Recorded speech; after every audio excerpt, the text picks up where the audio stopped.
सभी के प्रति मंगल कामना के साथ मैं कृष्ण गोपाल पांडे आपका स्वागत करता हूं। आज का विषय है ऋषि श्रृंग या श्रृंगी ऋषि की जन्म की कहानी।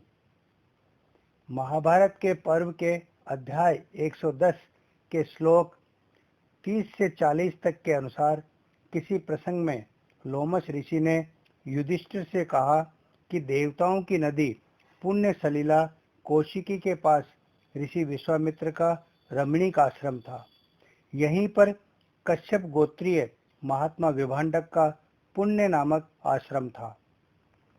इन्हीं विभांडक ऋषि के जितेंद्रिय एवं तपस्वी पुत्र थे जिनका नाम था ऋष्य श्रृंग।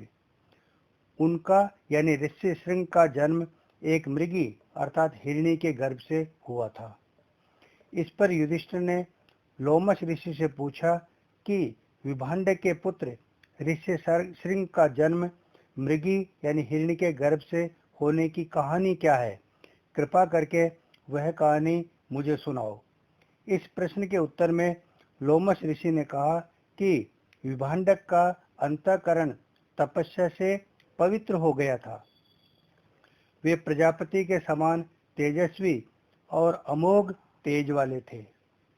एक समय वे एक बड़े कुंड अर्थात सरोवर में प्रविष्ट होकर तपस्या करने लगे। उन्होंने दीर्घ काल तक महान कष्ट सहन किया।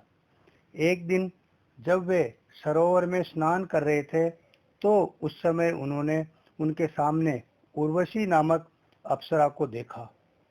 उसके कामुक रूप को देखकर विभांडक ऋषि का तेज जल में स्खलित हो गया।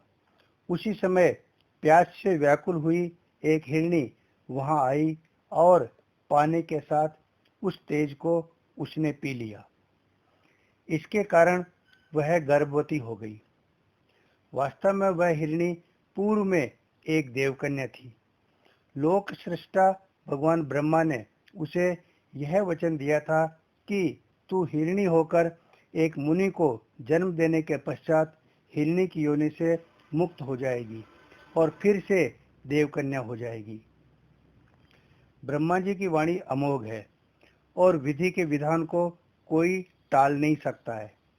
इसलिए विभांडक के पुत्र महर्षि ऋष्य श्रृंग का जन्म हिरणी के गर्भ से हुआ।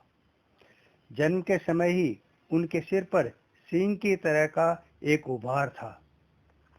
सिंह के लिए श्रृंग शब्द प्रयुक्त होता है, इसलिए उनका नाम ऋष्य श्रृंग हुआ।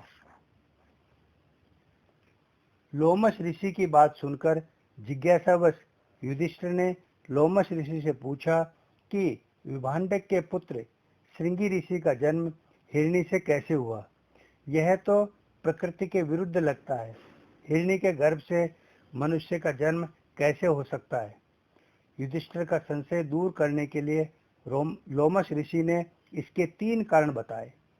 उन्होंने कहा, ऋषि का अमोघ तेज ही उसका पहला कारण है।